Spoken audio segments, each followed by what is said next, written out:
Bonjour à tous et bienvenue sur Twitch. Bienvenue, j'espère que vous allez bien, que vous êtes en forme. J'ajuste mon cadrage. Et voilà.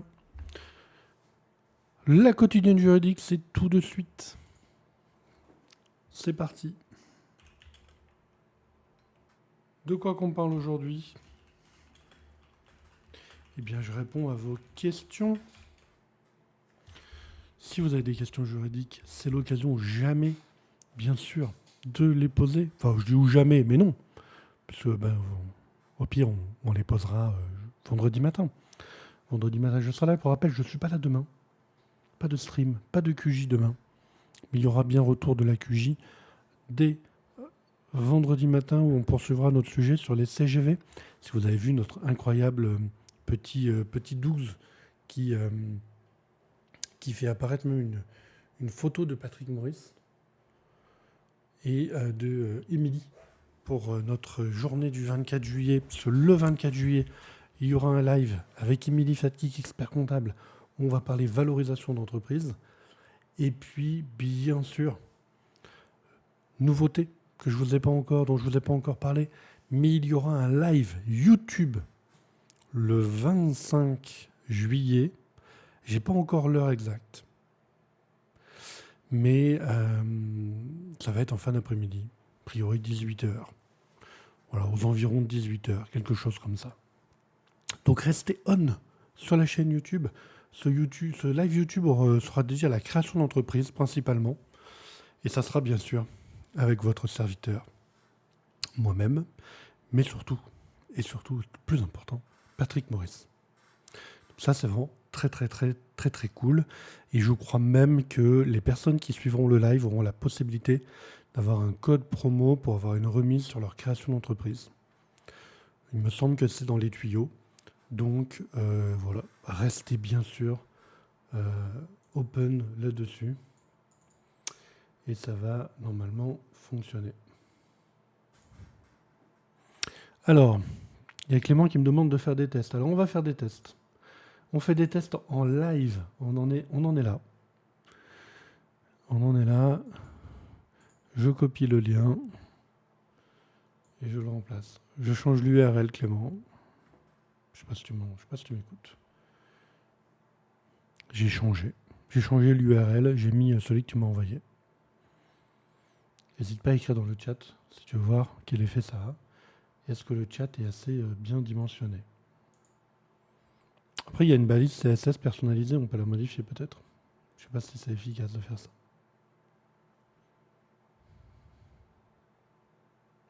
Je pose ma question pour plus tard. Un client a clôturé ses comptes au 31/12/2023. Son bilan a été fait et l'AGOA aussi. Sa société a réalisé une levée de fonds au mois de mars 2024, générant une prime d'émission de 500 000 €. L'associé présente par ailleurs un report à nouveau débiteur de 315 000 €. La société souhaite réaliser un financement auprès de BPI, mais le ratio entreprise en difficulté ne le permet pas. En imputant le RAN débiteur sur la prime d'émission, cela permettrait à la société de bénéficier d'un financement BPI. Juridiquement, on peut faire cette imputation. Ma question, vois-tu une difficulté à prendre ce type de décision hors AGOA et hors PV d'augmentation de capital? De mon point de vue, pourquoi pas, puisqu'on ne touche pas à l'affectation du résultat. Et le résultat se verra sur le prochain bilan clos au 31 décembre 2024.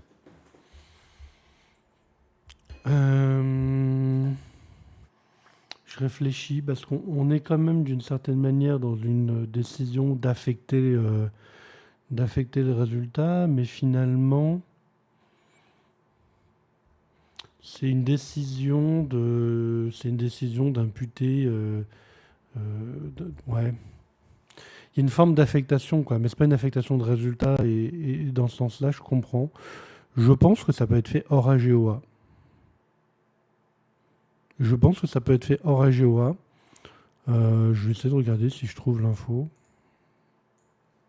Mais je ne vois pas ce qui empêcherait de faire ça. De la même manière qu'on peut travailler ses fonds propres en touchant au capital en cours d'année, je vois pas pourquoi on ne pourrait pas faire ça. Voilà. Et Clément, j'ai vu ton message qui dit que ça ne marche pas du tout, le changement de l'URL.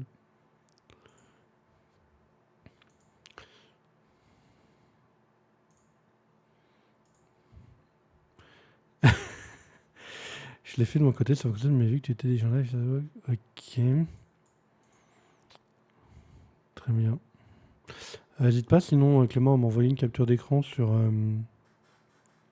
là où toi tu l'as. Enfin, fais-moi une capture d'écran peut-être de tes propriétés de chat. Et j'essaie de reproduire les mêmes comme ça. Alors, je vais essayer de regarder si je trouve quelque chose là-dessus. Compenser les pertes. L'opération est faisable. Effectivement, la question c'est à quel moment on peut essayer d'envisager d'affecter des primes d'émission au report à nouveau. J'ai le sentiment qu'il n'y a pas grand-chose qui nous interdit de le faire en dehors de la GOA. Voilà. Là, je regarde dans la documentation. Pour toute autre affectation de la prime d'émission, la décision incombe à l'organe habilité à cet effet, soit par les statuts, soit par l'Assemblée générale extraordinaire qui a fixé la prime. Donc a priori, ou celle de l'Assemblée générale ordinaire, selon qu'elle entraîne ou non modification des statuts, par exemple. S'il s'agit de doter un compte de réserve ou de décider la distribution de la prime, l'Assemblée ordinaire est, à notre avis, compétente, puisqu'une telle décision n'apporte aucune modification au statut. Voilà. La documentation technique parle d'Assemblée générale ordinaire, mais ne parle pas d'Assemblée générale extraordinaire ou d'AGOA de manière générale. Si l'Assemblée décide de distribuer la prime, les actionnaires pourront disposer librement de la somme qu'ils auront reçue. Le cas échéant, ils pourront décider individuellement d'affecter celle-ci à la libération du solde du nominal de leur action qui ne serait pas intégralement libéré. En revanche, ok.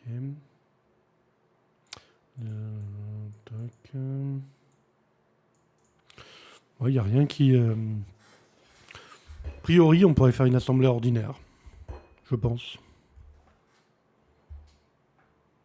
Une assemblée ordinaire hors AGOA, je pense. Je vois pas ce qui... Quand bien même on considérerait que c'est pas le moment, je vois pas bien ce qui pourrait venir remettre en cause la régularité de cette décision. Dans le pire des cas, c'est une décision qui semble être une bonne décision de gestion, quoi. Compenser les pertes. La revue fiduciaire.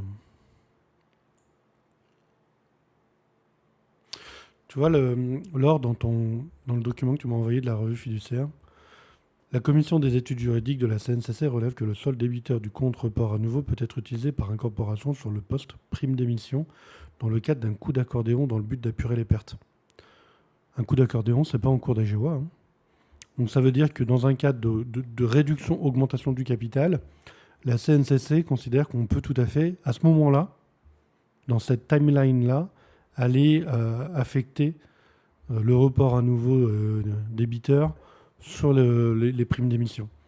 Donc je vois pas ce qui empêcherait de le faire sur la même timeline finalement, mais sans faire l'augmentation-réduction de capital. Pour moi, il n'y a pas grand-chose qui peut nous empêcher de faire ça. Là, ils ont fait l'augmentation en mars. Ils auraient pu d'ailleurs, je pense, en fait, qu'il aurait été légal. De la même manière que des fois, quand on fait une augmentation de capital, la prime, on la met tout de suite dans le capital, il aurait été parfaitement légal de dire, à l'issue de l'augmentation de capital et constatation de l'encaissement de la prime d'émission, de dire que celle-ci se voit imputer le report à nouveau d'un montant de 315 000 et quelques. Donc à partir de là, avec un peu cette réflexion de fond qui est de dire l'Assemblée générale qui a constitué finalement la prime d'émission, qui décide un peu de l'affecter comme elle le souhaite, quoi. Donc là-dessus, je pense qu'on peut faire ça. Particulièrement si tous les associés votent pour. Si on est à l'unanimité, honnêtement, hein, parce que le seul risque, ça serait quoi? Essayons de théoriser un peu les risques. Ça serait qu'un associé considère que cette décision va à son encontre, quoi. Parce que en faisant ça, quelque part, on a anéanti les droits qu'il pouvait avoir sur cette prime d'émission. Mais rien ne dit qu'il les aurait eu un jour, ces droits. D'ailleurs, ça serait la perte d'une chance d'obtenir éventuellement une distribution, par exemple, liée à cette prime d'émission, quoi. Une distribution qui, pour avoir lieu, aurait dû impliquer avant l'apurement des pertes. Donc, voilà. Si tout le monde est d'accord pour faire ça, je pense que clairement, il n'y a pas de... Il n'y a pas de difficulté. Salut, Capitaine Flemme. La forme? On était sur un sujet très technique, là, avec Laure, sur les primes d'émission, mais très intéressant. D'ailleurs, j'en profite pour remercier Laure pour sa question. Et si t'as une question, bah, n'hésite pas, hein, on peut enchaîner. Voilà. Salut Yas, la forme. Et salut Vincent de Dougs. Si vous êtes en forme. Finalement, j'ai pas fait le... Je me suis pas connecté hier hein, sur le Twitch. Voilà. Je me suis dit que vous deviez regarder le match de foot. Est-ce que j'avais raison ou est-ce que j'avais tort? Même si je voudrais pas remuer le couteau dans la plaie en parlant du match de foot, bien sûr.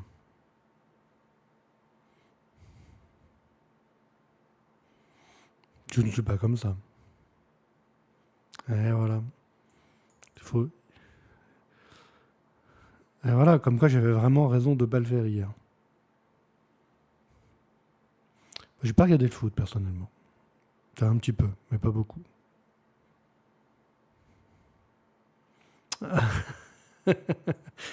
On est nul.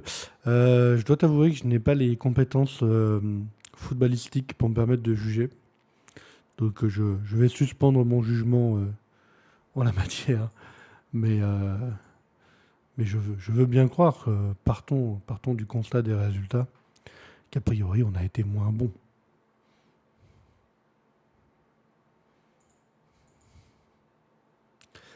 J'en profite pour jeter un œil à l'actu. C'est vrai qu'on fait beaucoup d'actu et du coup je tendance à être pas mal à jour en ce moment. Là, j'en profite pour aller voir les actus comptables, mais alors c'est un autre langage pour moi. Je vous, je vous cite une actu comptable. Publication d'un guide sur l'interopérabilité des normes ESRS et des normes de l'ISSB. L'ISSB et l'EFRAG viennent de publier un guide. Bah voilà, pareil, rien compris. Hein. Je dis que j'ai pas mieux.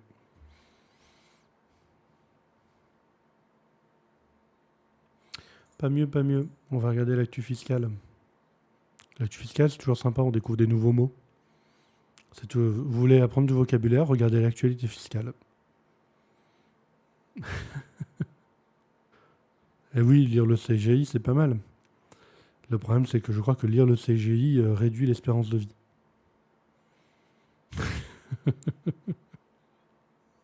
Ah bah la numérotation du CGI, ils ont laissé ça à quelqu'un qui a voulu faire une blague. Hein. Très clairement.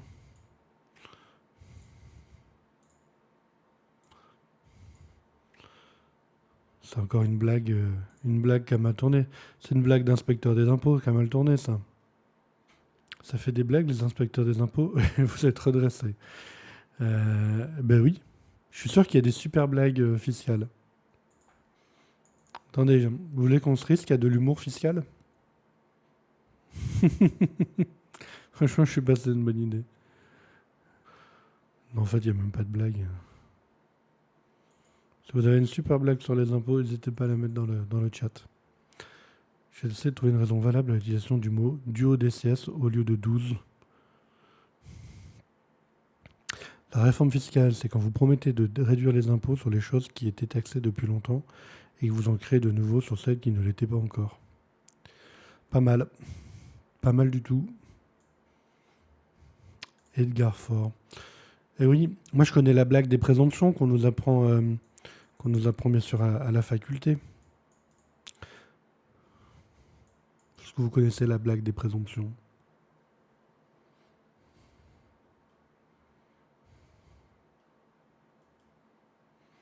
Et ben, c'est deux présomptions qui traversent la route sans regarder.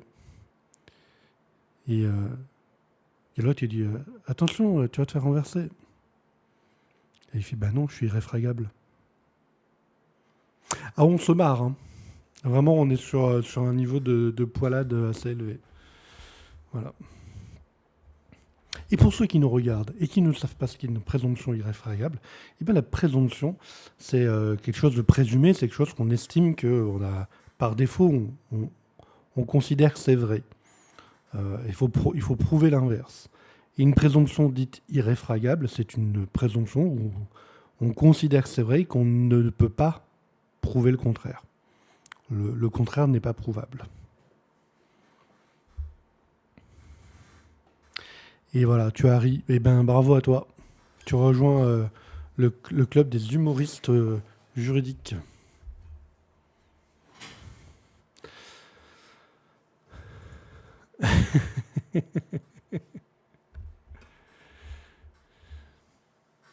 Enfin, pas vraiment une question, mais quelque chose pour laquelle je suis assez sûr de moi, mais je n'ouvre pas de texte qui va dans mon sens. Ah. Bon, on peut regarder s'il y en a un.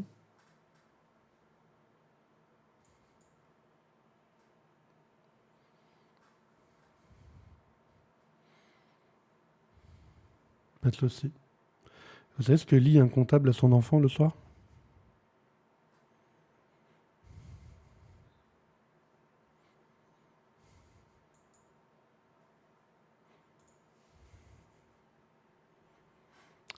Un compte de résultats. Un compte CONTE.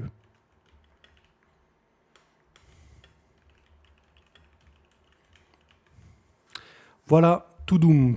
Il me faudrait une boîte à son là. Et franchement, si on n'augmente pas le nombre de personnes là, je pense que les gens, limite, ils sont à deux doigts de s'abonner à la chaîne, quoi. Voilà. Je veux dire, mais c'est pas possible. Mais comment j'ai fait pour ne pas m'abonner à cette chaîne avant, quoi? C'est incroyable.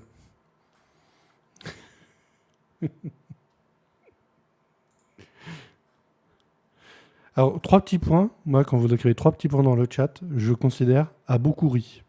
Voilà, je l'interprète comme ça. Et exactement, Vincent. Voilà.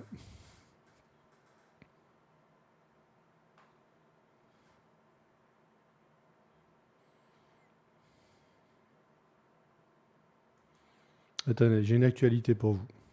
Une actualité fiscale. On est détendu l'après-midi. Dans une CELAS, en cas de distribution de dividendes aux dirigeants personnes physiques, on applique la même règle que pour les CELA, avec dividendes assimilés à de la REM.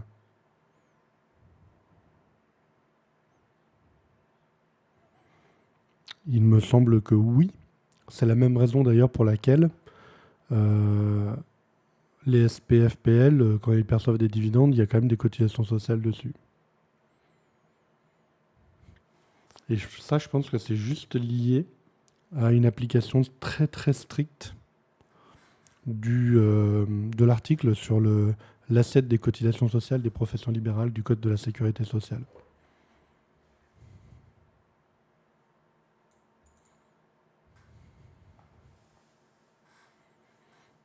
Ouais. On va pas tarder à tester, on pourra essayer de creuser ce type de recherche. On va tester chez Doux un outil de recherche chez EFL qui fonctionne avec l'intelligence artificielle. Voilà. L'intelligence artificielle concerne tous les métiers. Et on va essayer notre partenaire avec qui on travaille déjà pour les prestations, pour la documentation technique. Met en place ça, on va faire un test. Voilà, prochainement.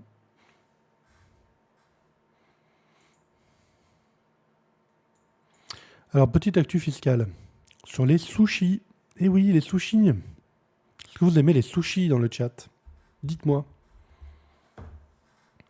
Les sushis frais sont des produits préparés en vue d'une consommation immédiate et ils sont donc soumis au taux de 10% de TVA.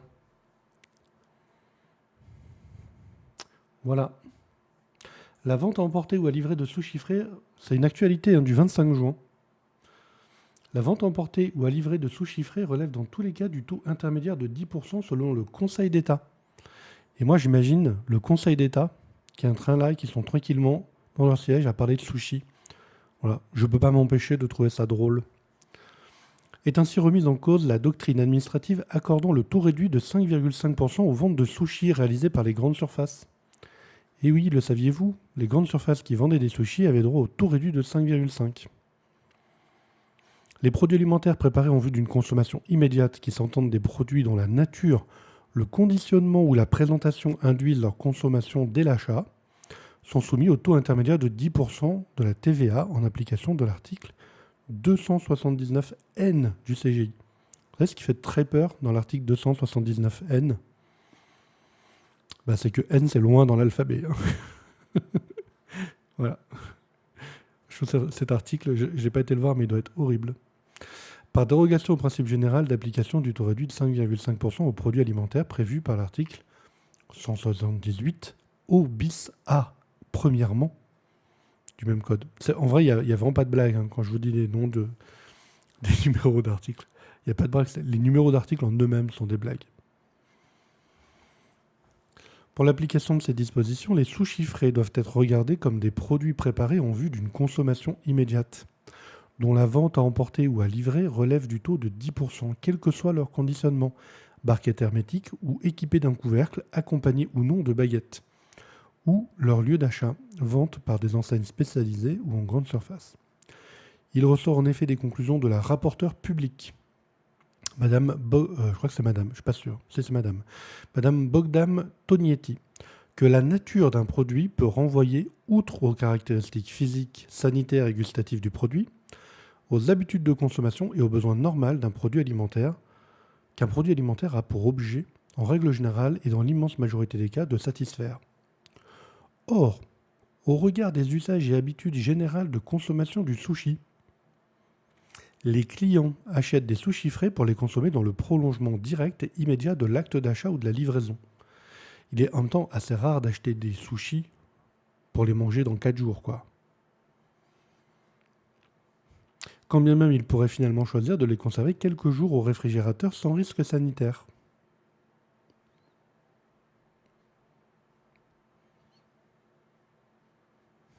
Admettons. La présente décision remet en cause la doctrine administrative sur laquelle est soumis donc au taux de 5,5 la vente à emporter au client final par une grande surface de sushis et makis frais présentés dans les rayons réfrigérés et emballés dans des barquettes équipées d'un couvercle amovible.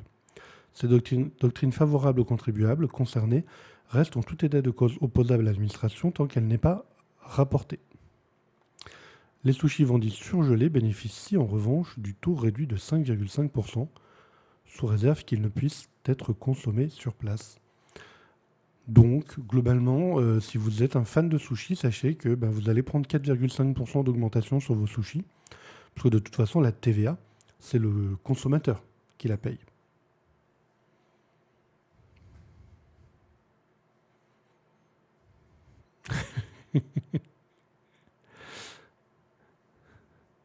C'est vrai que le code de commerce, je le trouve pour le coup très très lisible, très très clair. Voilà. Donc changement de doctrine administrative en matière de sushi. Pour ceux qui trouvent que le Conseil d'État ou que le législateur est loin du terrain, loin de la réalité quotidienne des administrés, eh bien sachez que parfois, ça parle sushi, tout simplement. Qui l'eût cru ? Et justement, en plus là, particulièrement cru du coup. Eh bien merci toujours. Peut-être que si cette chaîne quotidienne juridique ne décolle pas, il faut qu'on y mette plus d'humour. Voilà.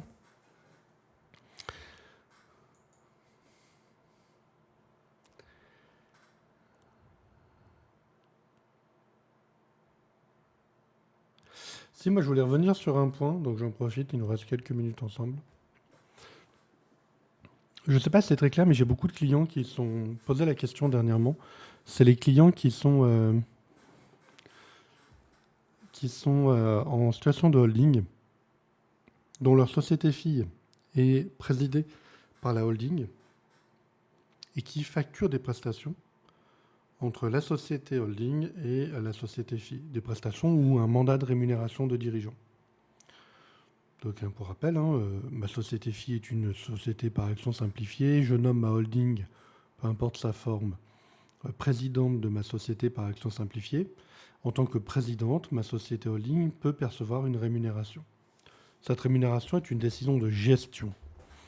Donc, l'administration fiscale n'a normalement rien à y dire. Il y a une particularité qu'il faut quand même respecter. C'est éviter ce qu'on appelle une rémunération excessive. C'est-à-dire qu'il faut éviter que la holding ait une facturation de son mandat qui est complètement disproportionnée par rapport au service rendu, quand même. Et surtout, moi, c'est surtout ce point-là qui me semble le plus important. Il ne faut pas que la rémunération de la société holding entraîne une réduction trop importante du résultat de la société fille. Il doit rester du résultat dans la société fille. Vous ne pouvez pas, en tant que président, en tant que gérant de votre holding, président de votre holding, capter l'intégralité du résultat dans votre holding au travers d'une rémunération de mandat ou de rémunération technique. Il doit rester quelque chose à la holding. Et d'ailleurs, souvent, c'est quand même mieux pour qu'elle puisse payer de l'impôt. Ben oui, parce que si elle paye de l'impôt, elle a le droit à son taux réduit d'impôt à 15% jusqu'à 42 500 euros. Donc j'ai envie de vous dire, quoi qu'il arrive, souvent, il va être intéressant de faire ça. Bien sûr. Imaginons que ma société fille, elle va avoir un résultat de 100 000 euros à l'année. Je sais à peu près combien on va s'arrêter, puisque je suis client Dougs et que mon tableau de bord chez Dougs me permet en plus de voir mon point d'arrivée. Donc ça, c'est incroyable. Ma rémunération, en tant que la rémunération de ma holding, il ne faut pas que je la mette à 100 000. Parce que sinon, je vais ramener le résultat de ma société fille, qui était prévu à 100 000, à 0.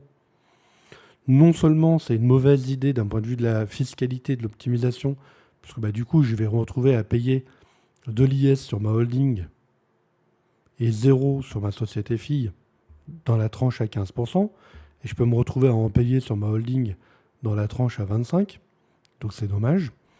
Mais ça pourrait être considéré comme abusif, comme montant, dans le sens où ça capte l'intégralité de l'activité. Et donc en fait, ça veut dire que la rémunération que vous prenez avec votre holding ne doit pas avoir pour effet de rendre non rentable l'activité de la société fille. En fait, l'idée, c'est de dire, si je prends les 100 000 euros de résultat, j'ai tout pris en rémunération, ça veut dire qu'à la clôture de mon bilan, mon résultat fiscal de ma société fille, c'est 0 euros. Ça veut dire que mon activité n'est pas viable. Économiquement, elle n'est pas viable. Parce que l'activité de ma société fille, je dois l'observer uniquement dans son environnement économique à elle. Or, mon activité économique de ma société fille doit être viable. Elle doit dégager du bénéfice. La décision qui consisterait à capter l'intégralité du bénéfice potentiel de ma société fille en rémunération du mandat de président ou de fonction technique du président ne serait pas valide. Fiscalement, ça serait pas terrible. Le jour où demain il y a des difficultés financières sur la fille, vous vous en sortirez pas indemne. Donc, pour avoir un fonctionnement optimal, il faut laisser du résultat sur la société fille, quitte à se le verser en dividende en fin d'année, au régime mère-fille.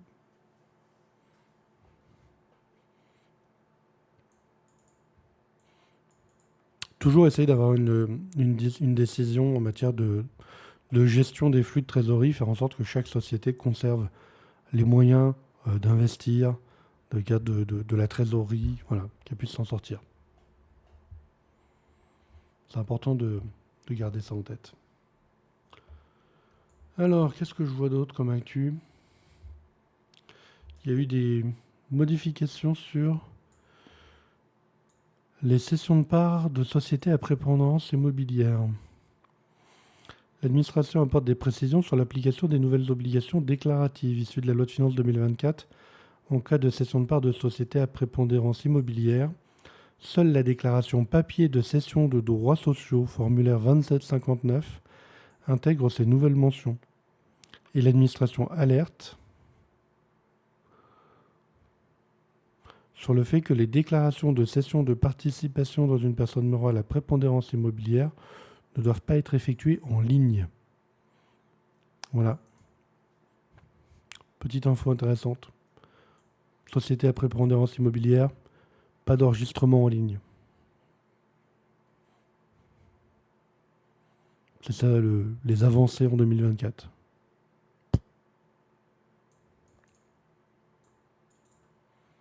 Pas terrible. On peut prendre 50K sur facture dans la holding et faire en sorte de se rémunérer et payer 15%. Bien, c'est pas une bonne strat. Bah, c'est pas un problème dans la holding après de se rémunérer. Ce qu'il faut avoir en tête, c'est que derrière la holding, c'est bien si elle finit avec un résultat bénéficiaire aussi. Ce qu'il faut garder en tête, c'est que globalement, il faut qu'à la fin, les sociétés essaient d'avoir un résultat bénéficiaire. C'est mieux.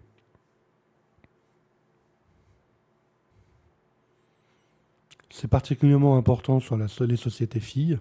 Sur la société holding, si vous prenez tout en rémunération, ça me gêne moins. Parce que c'est une rémunération de personnes physiques potentiellement soumises à cotisation sociale. Et que le fonctionnement même de la holding peut amener à justement être un endroit de centralisation de votre rémunération. C'est important. Les sociétés c'est des sociétés commerciales, elles doivent gagner de l'argent. Est-ce qu'on a une dernière actu pour aujourd'hui ? La Française des Jeux a été condamnée parce qu'elle a accordé la possibilité de vendre des jeux à 2 commerçants situés l'un en face de l'autre. Et que, comme c'est des agréments obligatoires de la Française des Jeux, pour pouvoir faire ça, le premier commerçant, il s'est dit lésé d'avoir récupéré un agrément Française des Jeux, alors que Française des Jeux en a accordé un commerçant d'en face. Mais je crois qu'on est pas mal sur l'actu là. Prochainement, demain, je serai pas disponible parce qu'on va tourner des vidéos et on va intégrer pas mal de vidéos qui parlent de social, c'est-à-dire tout ce qui est lié au contrat de travail, etc. Ça va être hyper intéressant. J'ai commencé à regarder les sujets. Voilà, je vous spoil un peu, mais ça va être vraiment très très sympa. Si vous êtes entrepreneur et que vous avez envisagé d'avoir des salariés, il ne faudra pas rater ces vidéos. Je ne sais pas quand elles sortiront. En tout cas, on est en train de vous préparer du contenu juste parfait. Allez, il y a une tribune intéressante. J'ai envie de la lire. C'est un petit peu long, mais je vais regarder dans les grandes lignes. Vous me direz si ça vous intéresse. C'est une tribune qui est parue concernant la rémunération des salariés et dirigeants, qui concerne la décote révolution pour les BSPCE, mais pas seulement. Dans une mise à jour de la base BOFIP du 27 mars 2024, l'administration précise les différents droits conférés par les actions issues de l'exercice de BSPCE, permettant l'application d'une décote au prix retenu lors d'une précédente augmentation de capital. Ah oui, on profite, quand vous faites une émission de BSPCE, la valeur d'émission des titres, des bons, doit correspondre à la valeur retenue au cours de des augmentations de capital qui a eu lieu dans les 6 derniers mois. C'est une obligation en matière de fixation. Donc apparemment, là, on a la possibilité d'appliquer une décote. Donc ici, c'est une tribune, un papier qui a été rédigé par Damien Basson et Iliane Glaubert. Donc ce sont des avocats.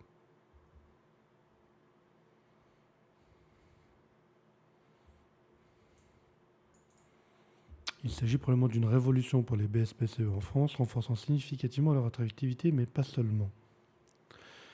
Les BSPCE bénéficient d'un régime fiscal et social de faveur, sous réserve de respecter un certain nombre de conditions. Alors, les BSPCE, pour rappel, ce sont les bons de souscription de parts de créateurs d'entreprises. Ça concerne les entreprises qui ont moins de 10 ans, qui répondent à des conditions de détention du capital, etc., etc. Les BSPCE, ça peut être accordé à des dirigeants d'entreprise qui sont sous le statut des assimilés salariés ou des salariés d'une entreprise. Le prix d'exercice des BSPCE doit notamment correspondre à la valeur de l'action sous-jacente à la date de l'attribution, sans pouvoir être inférieur au prix par action résultant d'une augmentation de capital ayant lieu au moins 6 mois auparavant. Ça, c'est ce que je vous disais à l'instant. Toutefois, une décote peut être appliquée en cas de perte de valeur de la société pouvant être justifiée ou en cas de différence de droits conférés par ces actions et par celles sous-jacentes au BSPCE. C'est ce second cas qui nous intéresse. À défaut de respecter la condition reposant sur la différence des droits conférés par les actions émises lors d'une augmentation de capital antérieure et ceux des actions sous-jacentes au BSPCE, le gain lié au BSPCE risque d'être considéré comme un salaire, pouvant conduire à une augmentation significative de l'imposition supportée par le titulaire du BSPCE. Ça, effectivement, ça c'est important. Il faut faire attention, les BSA, les BSPCE, si c'est mal fait, ça peut être considéré comme du salaire. Et donc soumis à cotisation sociale. C'est que notamment, c'est lié à la qualité de salarié, notamment que vous faites, vous avez vos BSPCE. Face à ce risque majeur et en l'absence de précision quant aux modalités de calcul de la décote, les praticiens prudents n'appliquent aucune décote ou une décote forfaitaire conservatrice, souvent de 20%. Désormais, l'administration fiscale indique que le prix d'exercice peut notamment être déterminé à la juste valeur du titre au jour de l'attribution, conformément aux méthodes financières objectives retenues en matière d'évaluation des titres. Donc on n'est plus du tout lié par cette décote un peu de sûreté de 20% quand on émet des BSPCE. Mais on peut faire une vraie valorisation de l'activité et partir sur une décote plus importante. Et toute clause contractuelle, même non statutaire, instaurant une différence de droit entre les actions qui sont liées au BSPCE et les autres actions, doivent être considérées pour la décote. Alors qu'est-ce que ça veut dire ça ? Ça veut dire, imaginons que les BSPCE vous donnent droit à prendre des droits, des actions sans droit de vote. C'est-à-dire que c'est des actions qui ont moins de droits que d'autres actions. Eh bien, on doit considérer que du coup, on ne peut pas retenir la valeur de l'action normale, entre guillemets, pour valoriser les actions qui vont être émises au titre des bons, puisqu'elles auront des droits différents. Alors là, globalement, parmi les exemples, on trouve clause de liquidation préférentielle ou clause d'incessibilité. En gros, si vous avez des titres, des actions liées à vos BSPCE que vous ne pourrez pas les vendre, ça veut, parce que vous n'avez pas le droit de les vendre, parce que vous vous êtes engagé à ne pas les vendre, eh bien ça doit faire rentrer dans le fait que du coup les actions elles ont un peu moins de valeur. Et donc vous pouvez mettre vos bons à une valeur plus basse. Ces quelques précisions pourraient bien être annonciatrices d'une révolution et libérer les praticiens, notamment les experts évaluateurs qui considèrent de longue date que les prix d'exercice retenus pour les BSPCE sont surévalués, ce qui nuisait à leur attractivité. Alors peut-être pour rappel, comment ça fonctionne tout ce qui est lié aux bons de souscription, que ce soit des BSPCE ou des BSA, etc. En fait, c'est je donne ou j'attribue des bons à des personnes, et ces bons, les personnes elles ont le droit de les échanger contre des actions. Alors la plupart du temps, c'est soumis à conditions. Donc par exemple, ça va être l'atteinte d'un chiffre d'affaires, ça peut être l'atteinte d'objectifs de production, ça peut être simplement le fait de rester dans l'entreprise, c'est-à-dire un calendrier, de dire par exemple à un dirigeant d'entreprise, on lui dit on te donne 1000 bons, tu pourras échanger ces 1000 bons contre 1000 actions, mais tu peux n'en échanger que 250 par an. Ça veut dire qu'au bout de 4 ans, il aura pu échanger ces 1000 bons. Ça peut lui donner envie de rester dans l'entreprise le plus longtemps possible pour pouvoir bénéficier de l'intégralité de ces bons. Et l'avantage du principe des bons, c'est, imaginons là aujourd'hui on est en 2024, j'émets des bons pour mon dirigeant, et je lui ai émis la valeur de l'entreprise telles qu'elles sont aujourd'hui. Et lui, il va pouvoir les convertir en actions potentiellement dans 3 voire 4 ans. Et à partir de là, eh bien, lui, il va pouvoir les convertir au prix d'aujourd'hui. Donc en 2027, il peut récupérer une action de la société, mais il la convertit au prix d'aujourd'hui. Donc c'est vachement intéressant. Eh bien, salut Mazarti. Je ne suis pas sûr qu'on se connaisse, mais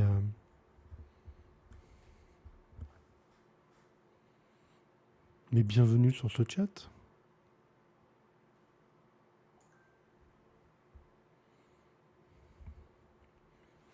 Intéressant, du coup, ces modifications sur les évaluations de BSPCE. Ça va être cool. Voilà, 15h, on arrive. Eh bien, on arrive à la fin de la quotidienne juridique. Donc le sujet, là, c'était le sujet de la fin, où j'ai parlé BSPCE. Bien sûr, vous aurez le replay sur la chaîne YouTube de la quotidienne juridique que je vais vous remettre dans le chat. N'hésitez pas à aller vous y abonner. Tous les replays se retrouvent ici. Et voilà. On a parlé de plein de choses. On a parlé de primes d'émission. On a parlé un peu de fiscalité. Et on a parlé, bien sûr, de BSPCE. En passant par de la TVA sur les sushis. Faut pas hésiter à regarder le replay. Et puis, vous avez la chaîne, bien sûr, YouTube. Les replays sont disponibles sur la chaîne Twitch pendant 7 jours. Et n'oubliez pas de suivre la chaîne. Et salut quand même à vous, Nico. C'était cool que vous soyez passé. Je vous dis à tous une belle après-midi. On ne se voit pas demain. On se revoit vendredi matin où on reparlera des conditions générales de vente, la suite de notre sujet de la semaine dernière. Bon après-midi à tous. À très vite chez Dougs. À très vite sur Twitch. Bye bye.